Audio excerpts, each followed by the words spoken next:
Hello, and welcome to The Unconventional Path, Entrepreneurship and Innovation Stories and Ideas. I'm Bela and And I'm Mike Wasserman.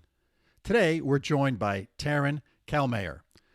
Tarin is the founder of Remote Team Wellness. This is a startup that provides live digital wellness coaching and retreats and workshops to companies and corporate clients. Bela, this sounds really interesting. I mean, wellness is a really important topic right now, and this kind of notion of digital wellness is really important with all the Zoom meetings and working from home and all these things that people are struggling with. I have a lot of empathy for this. So I'm really excited to hear Tarin's story. Let's jump right to the interview. Hello, listeners. Bela here. Today, we have a wonderful guest for the show, Tarin Calmeyer. She is South African American, and she is the CEO and founder of the world's first virtual corporate wellness company. Now, that sounds like really something special. Welcome to the show, Tarin. Thank you so much for having me, Bela. It's such a pleasure to be here. Yeah, great. So let me ask you a question. If you're at a social event, and so a non-work related social event, and you get introduced to somebody, and after the introduction, they say to you, "So nice to meet you, Tarin. What do you do?" How do you answer that question? It's such a good question, and I've been working on this answer. And usually I would say to that question that I am the founder of a corporate wellness agency that helps companies to take better care of their teams remotely. Oh, that's a great answer. So, what is a virtual corporate wellness company? A virtual corporate wellness company. So it's actually something that we pioneered, started at the beginning of the pandemic.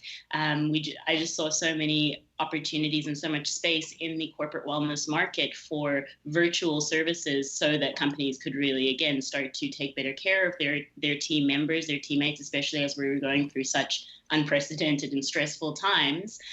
So a virtual corporate wellness agency is basically a live virtual solution for companies to give live sessions, virtual workshops, and virtual retreats to their team members to keep them well and to keep them engaged. Yeah. So, is this a service that your company provides?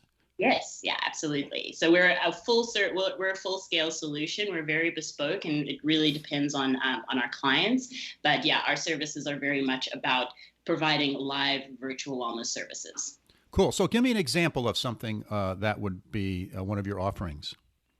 So we do virtual retreats. We have a few offerings at the moment. Actually, we do live virtual retreats, which can be half day or full day experiences, and those basically entail 2 to 3 wellness practitioners coming in to talk to the team on a kind of like retreat basis. So whether it's time taken out of the workday or time on a weekend, the team has an opportunity to come together and really just spend some time doing some movement practices or learning about how to get better sleep or how to avoid burnout or whatever it is that the team really wants to focus on. That's really what the virtual retreat would be themed around. Another one of our services are monthly sessions, and those are more regular sessions where we tend to switch up and theme the months with different things. So say April is Stress Awareness Month, so all of their content and all of their session will be themed around stress. So those are just kind of how we break our services up. So we do virtual events and then also virtual monthly services as well. Great. So, are all the participants virtual then? So, everyone's sort of on some type of conferencing system? Yeah, for the time being, that is just what we're having to work with. That's just the way that the world is at the moment. Definitely, we're really excited for when things are a little bit freer, and we're looking to launch in-person corporate retreats and team building retreats here in Puerto Vallarta, Mexico. That'll be rolling out probably toward the end of the year, 2021. So that's something we're really excited about for when in-person is possible again. But for now, everyone is virtual. Yeah. So, in my long career, I have been on some corporate retreats, and they typically involved, going to some place, sometimes a very nice place, like Puerto Vallarta, and there was this mix of sort of social activity and sort of workshops. And so how do you sort of structure that when you have to do this virtually, right? It seems like a huge challenge. Yeah, look, it's definitely been a challenge, and those retreats have really taught us a lot about what most companies are needing. I can definitely tell you there's a lot of need around mental health and wellness, and also like burnout and stress prevention. So for those retreats, it's very much centered around experiences. So like a little bit of something that's a little bit experiential, so that there's that engaging element, so it doesn't just feel like a Zoom meeting. To have people doing something that's actually engaging them at home while they have, all the distractions of home is a challenge in itself. But we really find that being able to include, experiential elements like movement or meditation or learning about the breath or anything like that is a really effective way to actually help the team feel like, again, they've done something that's more than just showing up and listening to a Zoom meeting or listening to a kind of traditional sage on stage presentation. And so from there, we're really looking at all the ways we can make our sessions as immersive as possible. Does that make sense? Oh, absolutely. And it's a real challenge. I mean, I can remember on those retreats, even when we're all physically in the same room, it's a challenge to get people to sort of relax and let their guard down and engage in some new, unfamiliar activity. So I can, Yeah. being a former professor where I taught a fair number of classes online, it's really a challenge to get people to engage. So, Mm, especially as the group gets larger, right? If you have a group of mhm, 5 or 10, it's a little easier. At least I found it's harder for someone to hide. But as you start getting up in size, it's really a challenge. So, what techniques do you guys use to kind of to draw people out and to get them to engage? Yeah, definitely. So we usually like to ask questions. So whether it's polling or whether it's like actually the practitioner asking questions and asking people for feedback and to interact with them.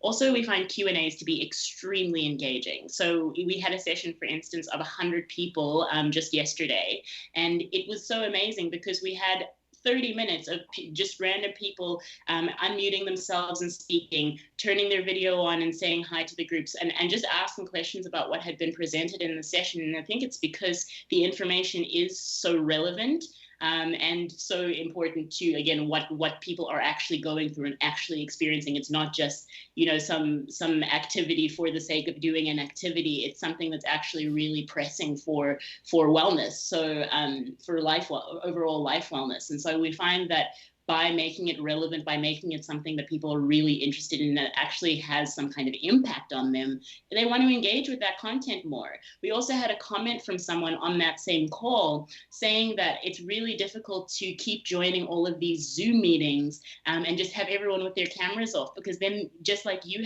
and I had said before we started this chat, it's really difficult to get those cues from seeing a person's face and responding to a person's just like subtle facial expressions and interactions in that way, rather than just speaking into a void of faceless faceless images. So I think that being able to have cameras on, being able to also have a live facilitator that there is that accountability to show up for, is also a really important thing that helps with our engagement rates. Yeah, very nice. That makes a lot of sense. I can imagine that with what's going on now with COVID, people working remotely, and the stress that's involved, not just in working remotely, but life in general now because of the whole COVID thing. The notion of sort of wellness is top of mind to a lot of people. Uh, 100%. what have you seen over the last year as far as challenges that individuals are having with sort of wellness? Mm. Definitely, mental health and wellness has been the biggest challenge that I've heard. And just also, I think the idea of working from home is sometimes a little bit more appealing in theory than it is in practice. So, working remotely in general is a really sometimes lonely space, especially if you're at home alone, or you don't necessarily have that social interaction. You don't have outside interaction, so you're just isolated to being at home, and then you also have the added pressure of being online and being available all of the time as well. So that's really, firstly, there's something that really does impact on mental health. And really being able to separate your home space from your workspace is something that I've heard so many people say, is that there's that really intense way of finding the boundaries between what can come in for work and what is home, what is home stuff. So I think just people adjusting to that step. Obviously, it's still going to take a while. I don't think remote work is going anywhere, especially after so many companies have realized the benefits of their employees working remotely. But to make it sustainable, there has to be that element of how people are taking care of themselves outside of the working environment. And if mental health is an issue, it's just not going to be a sustainable long-term move for most people. So that's why I think this is so important for wellness to be top of mind and for wellness to really actually be a priority for companies. And that's really, I guess we're going to see more uptake of that and more acceptance and general acceptance from most companies in the next few years, especially as we really ease into this transitional phase of remote working. Yeah, yeah. I know for me, when I work remotely, I work at home, I need the structure of a separate room I go to. I close the door and I'm like in my office. I need those boundaries. It just works better for me. And without it, if I'm trying to sit on the couch and do it in the living room, it just doesn't work for me. Fair enough. Yeah, absolutely fair enough. And I don't think it works for a lot of people because there's just not that same routine of, having an office space to go to, and then that breaks up the routine of actually focusing on one task, and you get distracted very easily by all of the things that are in your home that are just naturally distracting. Yeah. And it took me a while to figure that out. It took me a while of kind of trying it in different ways that I find, okay, this is what works for me. So is this challenge more difficult for small companies or large companies, or is it kind of independent of company size? It's a good question. I think probably a little bit more challenging for larger companies to really check in on an individual level with their people. And that's been quite an issue for a lot of larger companies, that most large companies have come to us with, that they can't check in on everybody. They can't facilitate for everybody or make concession for everybody to know that they're doing well. So to have like a person to check in is, I think, the next step for most companies, to actually have a resource on their team that has, office hours and as is like a point for mental health and wellness, or a point for just being able to check in with, individuals on that kind of basis. I think that's a big step. And that's actually a service that we provide too, to install a part-time, like fractional staff member that is wellness focused and wellness first onto the team, so that there is that person and that point of reference. So yeah, I think it is a problem for all companies regardless of the size, because if there's not that contact person that is checking in, it's really difficult to make sure that everyone's doing okay. Yeah. As you were saying that, I'm thinking about the personality of the company. Sort of, they're all different. But some companies have a large social element to what they do. Yeah. I'll say pre-COVID, right? They'd go out after work for a meal or drinks or have a softball team or whatever.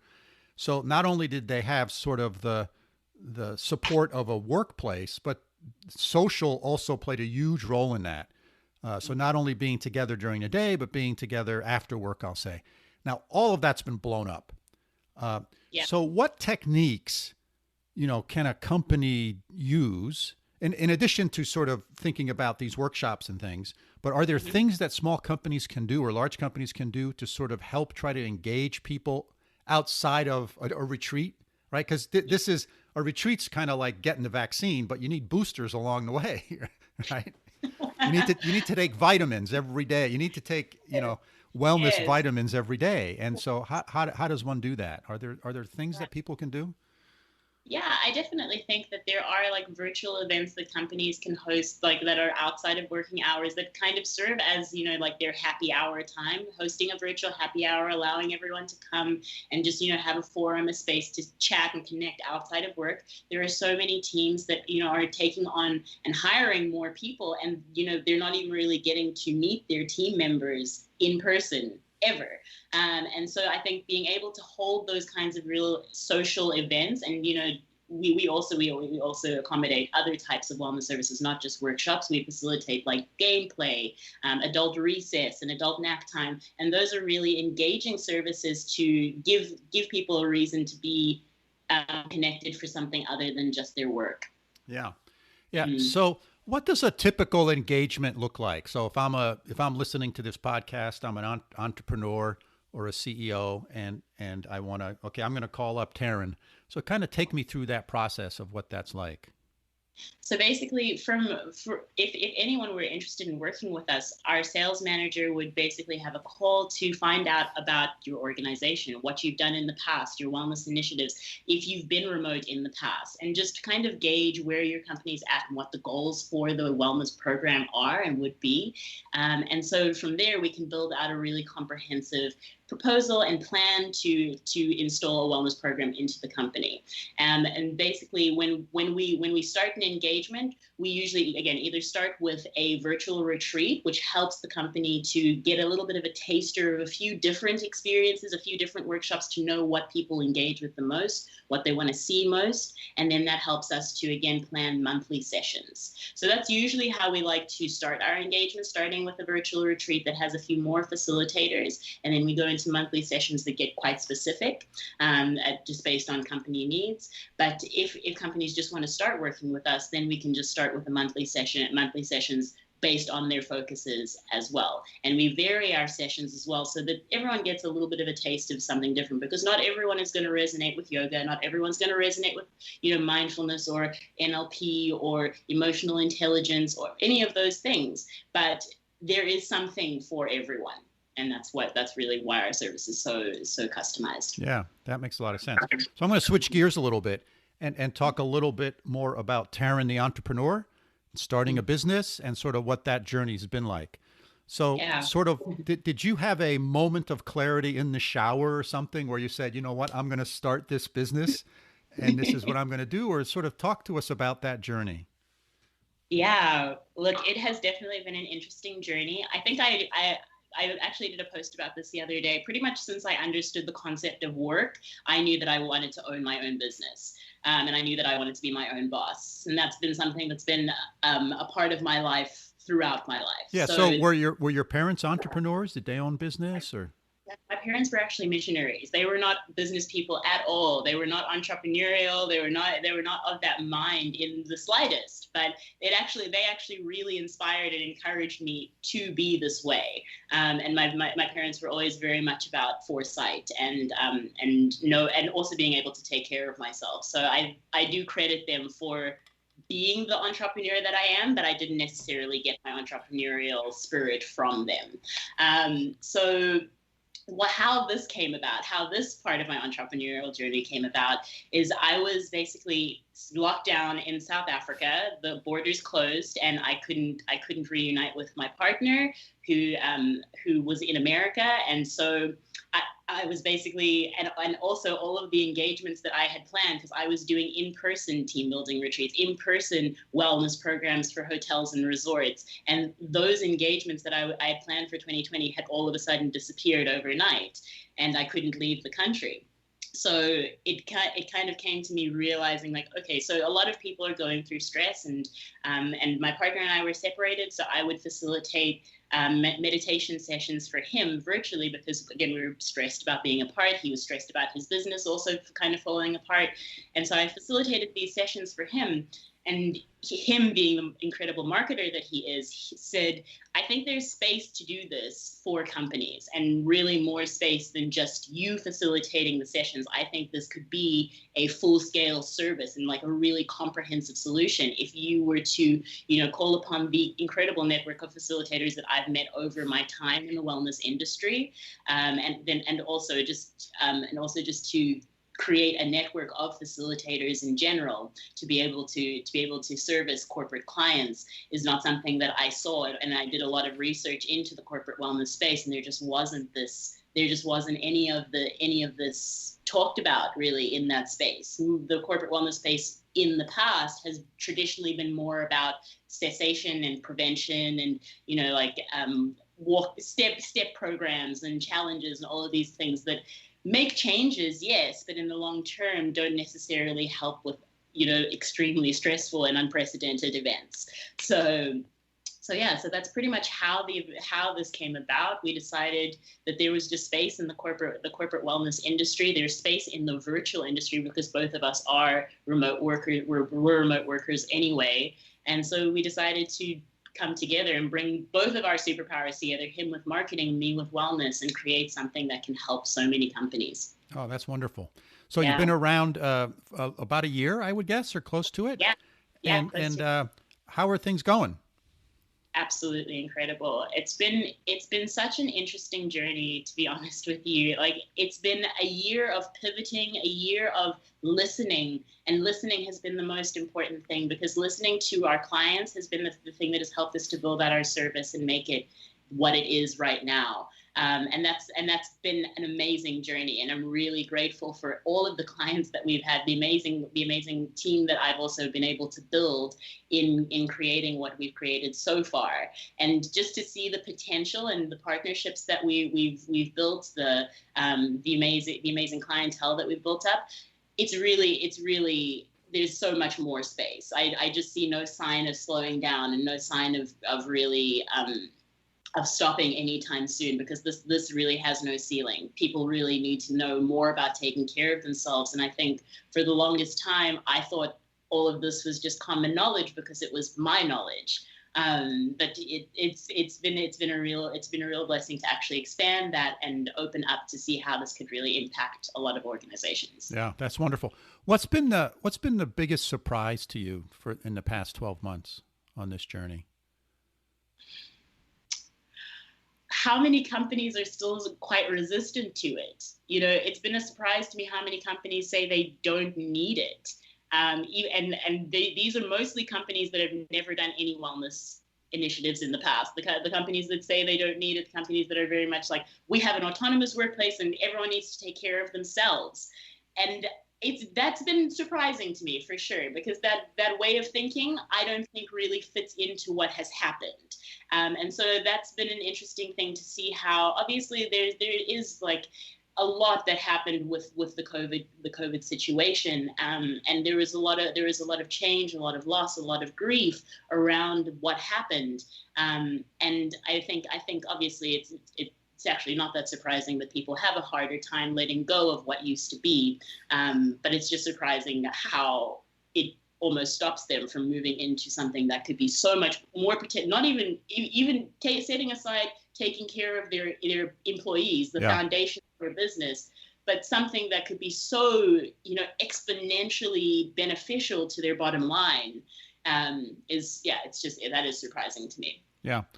And so you've built a virtual business that's dealing with customers that are in a virtual space, with employees or staff that are virtual, and you've done this during the whole COVID time. So, in all of that, what's sort of been the biggest challenge? What has been, like, oh my gosh, I never thought this part of it would be this difficult. Managing people.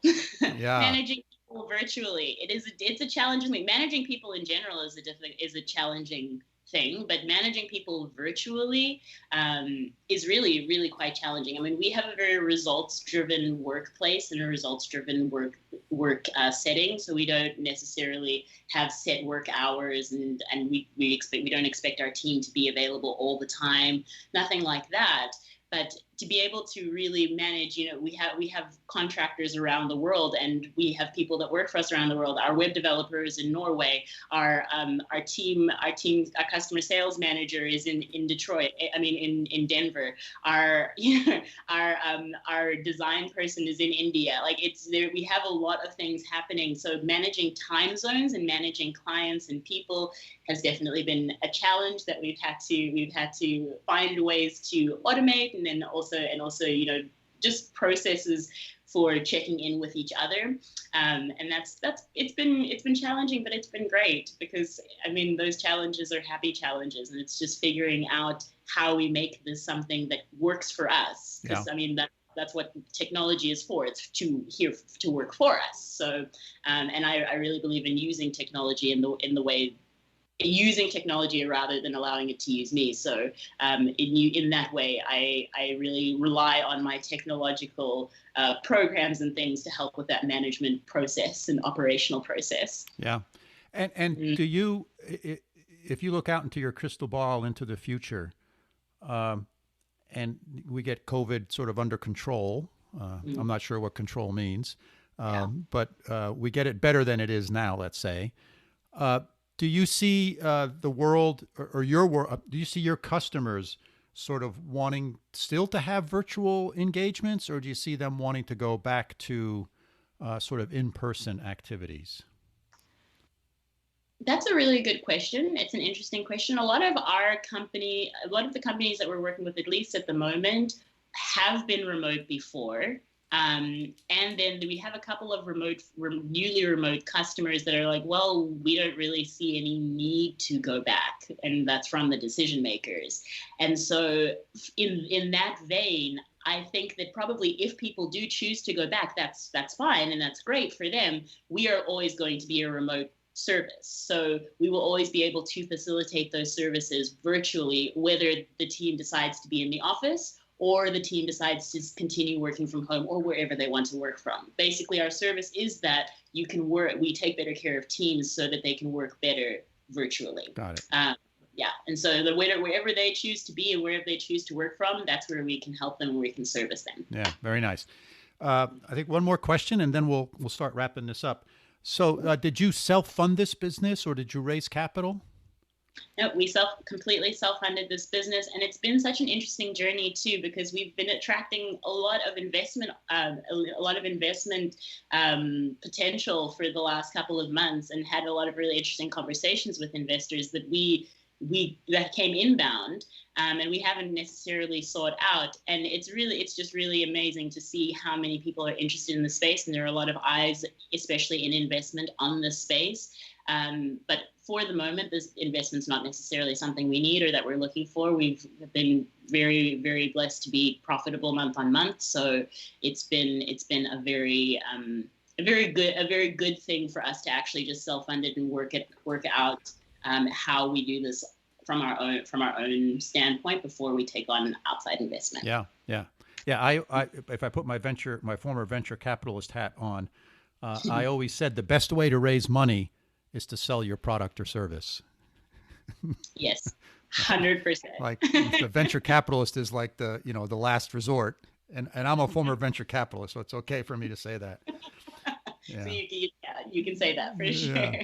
Well, Tarin, go ahead. Mind. Thank you. Go ahead. I didn't hear what you said. Say that again. I said I'm going to keep that one in mind. Thank you for that wisdom. Oh, yeah. I mean, if you can raise money from your customers, that's the best way. Yeah. And then when you go out into the capital markets to raise capital, you're sort of thinking about it differently, right? You're taking a totally different perspective. You're not raising the capital because I'm trying to stay alive for another 12 months. Yes. You're raising that capital because I know I can stay alive. Now I'm trying to figure out how to grow, or I'm trying to enter a new market, or Bela, fascinating interview. Or introduce a new product or something. Tarin found a niche that existed before COVID, right? The need to provide wellness support because there was remote workers. Sounds like you've built a wonderful business, Tarin. Thank you very much for being on the show. You know, it's really exacerbated. I really appreciate the conversation we had. It was wonderful in the last year. Thank you so much for having me. It's been such a great time to spend time with you what and struck have this you most conversation. about I your really conversation with well. Tarin and we will make sure I will make sure to put and the business she founded to meet these needs. Company information in the show notes. Yeah, I thought this was an interesting people have a way of reaching out and finding discussion I had with her. Amazing. That's fantastic. COVID Thank you forced so much a for having huge me. pivot It's for been her. a pleasure, Bella. Thank you. Pre-COVID, You're welcome. Take care. I think the vast majority of these wellness and team building types of organizations and retreats were sort of all in person, right? As her and I talked during our call, you would go someplace. Oftentimes, I can remember doing these when I worked for IBM and GE. You would go to some place as a group, and then there would be a facilitator there, and you do certain exercises to build trust and relationships and a wellness and feeling good about yourself and your business, etc. And all of a sudden, you can't do these in person anymore. So I think, it really forces you to sort of rethink your whole business. Now, how can I provide these types of things in a totally different way? My delivery has to change. And I think that's something that most businesses never think about until they have to. And I think this was, it really COVID forced a lot of businesses to either figure out how to adapt and rethink their delivery mechanisms, or they went out of business. And I also think that on the plus side here, COVID created a huge need for a lot of these things. When you go to work, I don't know about you, Mike, but this is how we met, right? I mean, we worked at the same place, and we would go into each other's office and we chit chat for a while. And there's a social element to that. There was a business element to that. And it's much more difficult to have those sort of chit chat type conversations when, you're in one place and I'm in a different place. And all of a sudden we're working remotely. So there's this need for sort of wellness, checking into making sure people are doing okay. There's social needs that work provided for them still being met in some way. After all, we all sort of are, most of us are sort of, to some extent, social animals, as I've heard people say. So I think COVID was a blessing and a curse here in many ways. So I think it's a great example of adaptability that all entrepreneurs have to have. She's clearly opportunity recognition is an element of what she has, the ability to recognize an opportunity for this wellness stuff, and then this ability to adapt to changing customer needs or to changing environments, to changing forces that interact on all businesses, and quickly adapt those to that. So I thought she did quite well. How about you, Mike? Yeah, I agree, Bela. I mean, I think I've said this on the podcast before, but a lot of people in my family have struggled with mental health issues. A lot of my friends have had mental health crises at different points of their life. A lot of my students have struggled with mental health issues. So it's something that I'm really sensitive to. And something I see regularly in my friends and my coworkers and my colleagues. And I think it's great that there are, and I guess in COVID, I've seen a lot of people have these pressures exacerbated, especially when they're out of their routines. As you said, their social networks become frayed. Some people I know are having money issues or health issues. They've lost a loved one to COVID, or they've lost their loved one to something else, but they couldn't have a funeral and things like this. So many things, countless, Bela, that are weighing on people who have had bad luck, bad fortune with this whole disease. So, I think that the ability for companies to say, yeah, the mental health of our employees is super important, and we don't have the traditional ways of reaching out to them, and this is a way that she can provide a need. So I think it's fantastic. But here's my question, right? Is this niche that she's found still going to be there after the pandemic is hopefully over soon, right? Or you think she's going to have to pivot back to live corporate wellness, which I think is something of a crowded space? Yeah. Well, it's a good question, Mike. And I think remote work is gonna remain. I think people have figured out that, yes, it's possible. Yes, there's advantages to it. I think what's going to happen is there's going to be a hybrid model where the percentage of people working remotely compared post-COVID compared to pre-COVID, I think is going to be larger. It's just going to be, I think people have figured out it's okay to do it that way. But I think from her business perspective, she's going to have to provide both, because I think her customers are going to dictate what they want. And I can see how some companies and corporations are going to want to do the traditional in-house or, retreat-like wellness activities, and others are going to want to do it remotely. And some of that's going to have to depend on their worker makeup, et cetera. And I think that, so Tarin's going to, I think the ratio of, live in person versus remote, I think is going to change and shift as time goes on. But I think both elements are going to be there. And I think this is a valuable point for other businesses.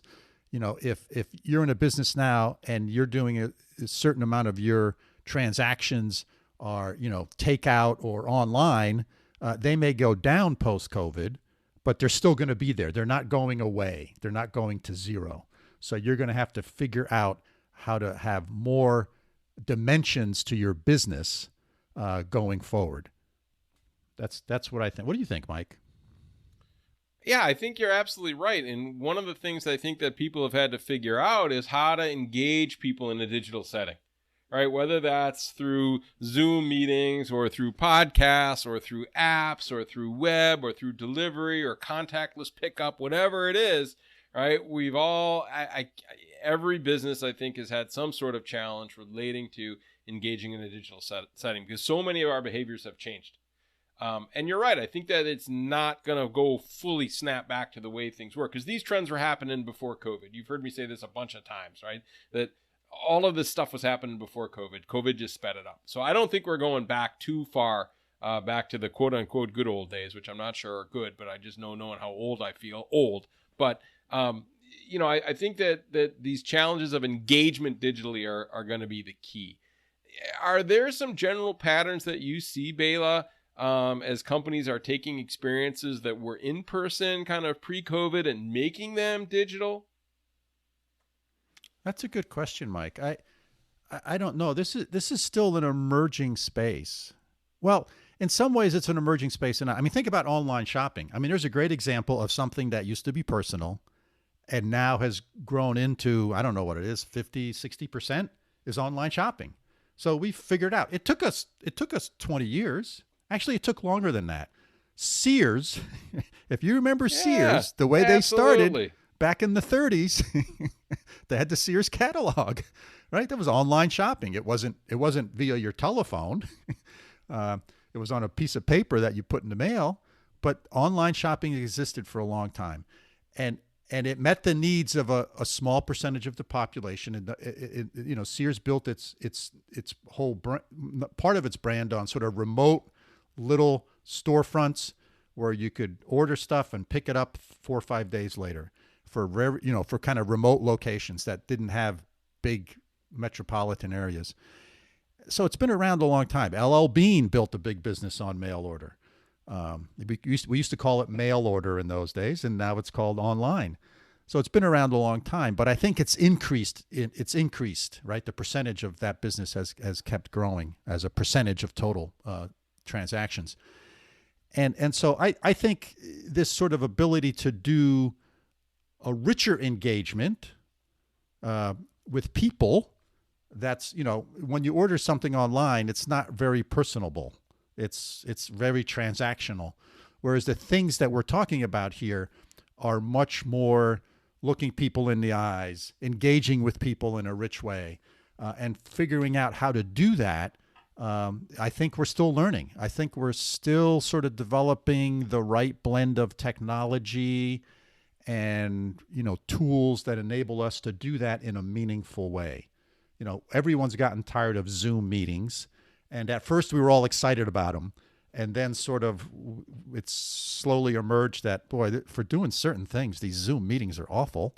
I'm not picking on Zoom, but sort of video meetings. and for doing other things, they're perfect. They work just great. So we have to sort of blend that and migrate that. So I think it's still an emerging space, and I think it'll get better over time. But the way that we clearly need to interact. The way that we interact changes as technology enables us to interact in sort of different modalities and across different distances.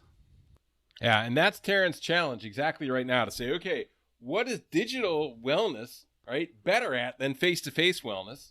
Okay, capture that. And then when we switch back, maybe hopefully soon, to a little more face-to-face, what can she do face-to-face, and how can she join those together to offer a really cool hybrid solution? I think that'll allow her to keep her edge, right, moving forward in the post-COVID world, right? Her business was founded in a COVID kind of need, right, an unmet need, an unmet opportunity. And then she can continue it by kind of figuring out, as you said, Bela, to figure out the best of both worlds and build a business around that moving forward and adapt to what the different customers' needs are. If one company has 40% online workers and 60% in person, how can she use this model to bring them together and to serve their needs, right? I think there's lots of space there, and she seems like a really creative person to be able to kind of figure that out and move forward. So I think that's cool. Let me ask you about Tarin's founding story. Would you call this a conventional path or an unconventional path? Well, I think every founding story that I've heard is unconventional. They're all unique. They're all different.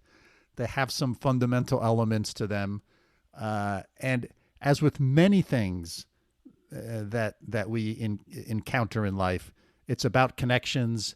It's about engagements. It's about people you bump into sort of along your path, and when you bump into different people, you decide to engage or not engage based on all sorts of variables, and who knows what they are, and you find out that when you engage, you have one engagement, you have a second one and a third one, and before you know it, you're in business together, and or you're doing a project together, sort of like you and I, right? We sort of bumped into each other. We had a couple cups of coffee, and now we're doing 2 podcasts. So it's sort of it's what you do with those engagements and those connections, I think, is the key. And I think that's what successful entrepreneurs understand how to do. And I think Tarin is one of those. She grasps those connections and those engagements, and she builds on them. And I think that's a fundamental skill set that good, successful entrepreneurs have. Yeah, so conventional skills, unconventional path is the way I'd frame this. And I thought this was really a interesting story, and this is a company to keep an eye on, I think, in the future. And Tarin's an entrepreneur to keep an eye on in the future. I agree, Mike. I agree. What do you think? We wrap this one up? Let's do it. So, listeners, thanks again for joining us today. We hope you found the episode interesting and thought-provoking. As usual, if you have questions about what we've discussed, please feel free to get in touch with us. Our email is bela.and.mike@gmail.com. And please do hit that follow button on your favorite podcasting application if you haven't already. So until next time, signing off from upstate New York. See you soon, Mike. Thanks, Bela, from over here in Münster, Germany. Auf Wiedersehen.